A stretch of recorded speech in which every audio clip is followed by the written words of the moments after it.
So the next presentation will be given by Niels Skotte. He comes from the University of Copenhagen. He is an assistant professor, and he will give a presentation on saliva biomarker discovery in Huntington's disease.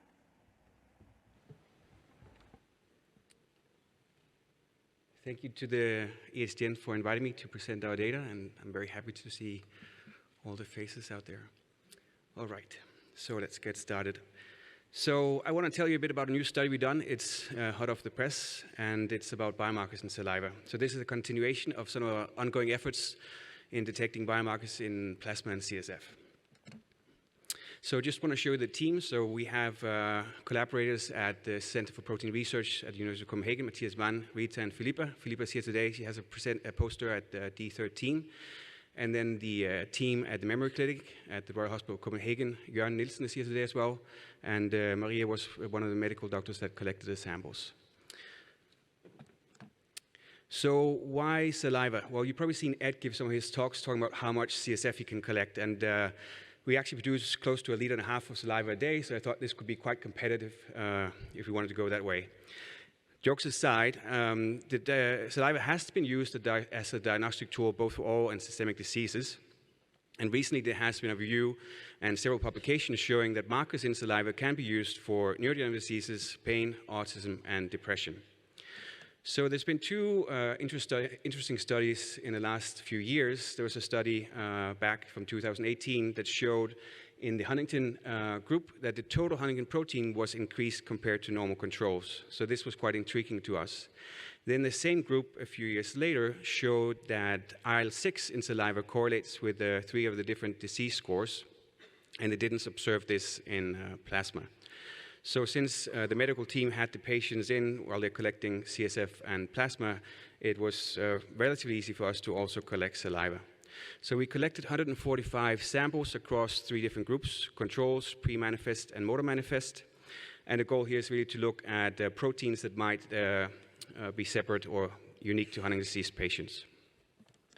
So I just want to put out a small disclaimer. This is still ongoing, so this is a pilot study. So we're still looking into some of the correlations. So to avoid contamination, the participants were asked to refrain from eating, drinking, and brushing their teeth. And then 30 minutes before collection, they were asked to wash their mouth with water. And then the doctors put a cotton pad into their mouth. They chewed on this for a minute so it's saturated, and then saliva was collected. We then processed these samples using some of our standard mass spec technologies, using a timTOF system to generate our data. And so to get a unbiased overview of the data, we did a principal component analysis, and what you can see here, each dot represents a participant. And what you can see to my left, that's going to be your left, you can see that the motor group is separating out, and so that's more to the left side, whereas the controls in the pre-motor group is more integrated. So this kind of gives us hope that we could find some potential biomarker candidates in the motor group. So we dug a little bit deeper and did group-wise comparisons. So what you can see on the left side is the control group versus the pre-motor group. We found 16 significant proteins, and what you can see in red are the ones that's increased, and in blue are the ones that are decreased.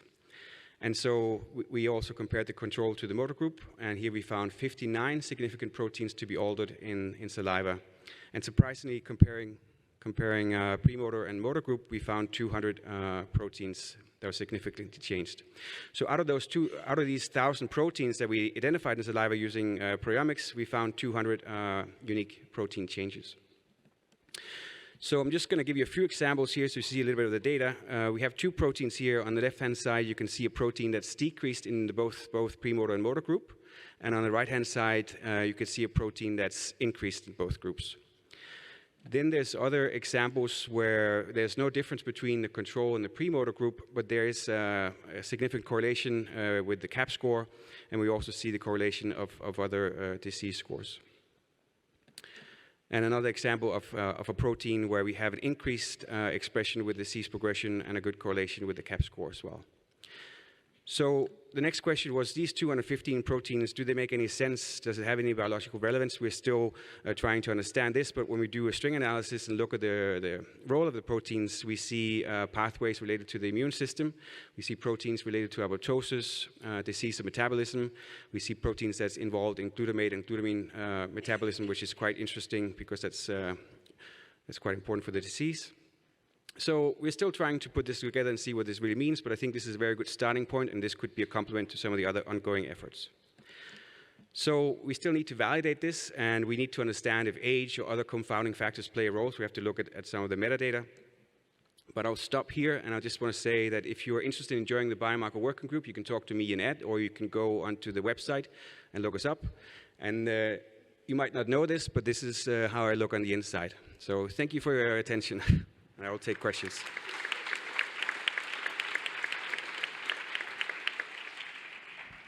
Thank you very much, Niels. There's a question on the front row.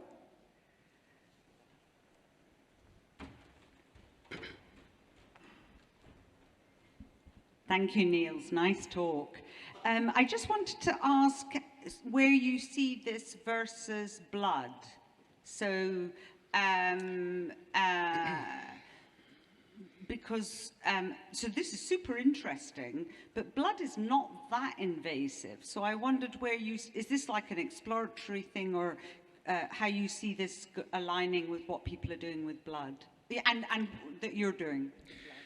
Right, so I think this was a little bit surprising. So I think we also still need to validate that this is a true finding, and there could be some age-related effects as well, because what we did here, we did match the control and the pre-manifest, so they have the same age. The control group have a higher age, so age can be a part of this.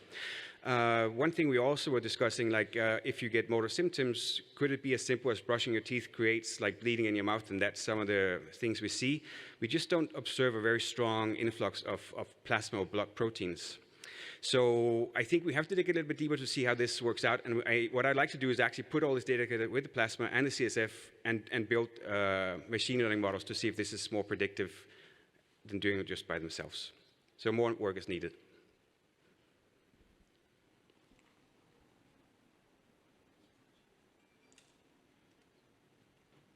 Thank you very much. Sorry, there was another question, or?